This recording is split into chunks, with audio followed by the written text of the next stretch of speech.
ಲೋಕಸಭಾ ಚುನಾವಣೆಯ ಬಳಿಕ ಕಾಂಗ್ರೆಸ್ಗೆ ಮತ್ತೊಂದು ಆಘಾತ ಅಂತಾನೆ ಹೇಳಬಹುದು. ನೈಋತ್ಯ ಶಿಕ್ಷಕರ ಚುನಾವಣೆಯಲ್ಲಿ ಜೆಡಿಎಸ್ನ ಭೋಜೇಗೌಡರು ಗೆಲುವನ್ನು ದಾಖಲು ಮಾಡಿದ್ದಾರೆ. ಮೊದಲ ಪ್ರಾಶಸ್ತ್ಯ ಮತದಲ್ಲೇ ಗೆಲುವನ್ನು ಸಾಧಿಸಿದ್ದಾರೆ ಭೋಜೇಗೌಡರು. 5267 ಮತಗಳ ಭಾರಿ ಅಂತರದಿಂದ ಗೆಲುವನ್ನು ಸಾಧಿಸಿದ್ದಾರೆ ದಳಪತಿಗಳು. ಕಾಂಗ್ರೆಸ್ ಅಭ್ಯರ್ಥಿ ಕೆಕೆ ಮಂಜುನಾಥ್ಗೆ 4562 ಮತಗಳು ಲಭ್ಯವಾಗಿವೆ. ಲೋಕಸಭೆಯ ಬಳಿಕ ಕಾಂಗ್ರೆಸ್ಗೆ ಇದು ಮತ್ತೊಂದು ಆಘಾತ. ಪರಿಷತ್ ದಕ್ಷಿಣ ಶಿಕ್ಷಕರ ಕ್ಷೇತ್ರದಲ್ಲಿ ಮೈತ್ರಿ ಅಭ್ಯರ್ಥಿ ಜಯ ಗಳಿಸಿದ್ದಾರೆ. ಆ ಸಂಭ್ರಮಾಚರಣೆಯನ್ನು ನೀವೀಗ ನೋಡ್ತಾ ಇದ್ದೀರಿ. ದಕ್ಷಿಣ ಶಿಕ್ಷಕರ ಕ್ಷೇತ್ರದಲ್ಲಿ ಜೆಡಿಎಸ್ನ ಕೆ ವಿವೇಕಾನಂದ ಕೂಡ ಗೆಲುವನ್ನು ದಾಖಲೆ ಮಾಡಿದ್ದಾರೆ.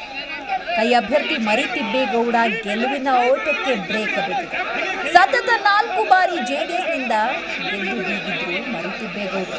ಈಚೆಗೆ ಜೆಡಿಎಸ್ ಅನ್ನ ಬಿಟ್ಟು ಕಾಂಗ್ರೆಸ್ಗೆ ಸೇರ್ಕೊಂಡಿದ್ರು ಮರಿತಿಬ್ಬೇಗೌಡರು. ಆದ್ರೆ ಇಲ್ಲಿ ಗಮನಿಸ್ತಾ ಇದ್ದೀರಿ, ಒಂದು ಕಡೆ ಭೋಜೇಗೌಡರು, ಮಗದೊಂದು ಕಡೆ ವಿವೇಕಾನಂದ ಗೆಲುವನ್ನು ದಾಖಲಿಸಿದ್ದಾರೆ.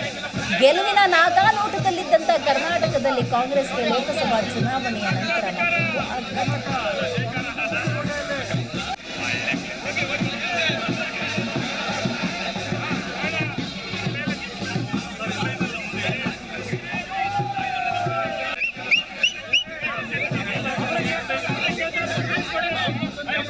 ಅವರೇ ಕೇಳ್ತಾರೆ ಬಿಜೆಪಿ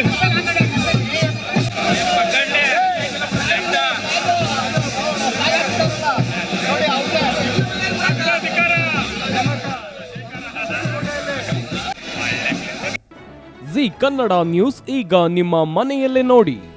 ಎಲ್ಲ ಕೇಬಲ್ಗಳಲ್ಲಿ ಈಗ ಲಭ್ಯ.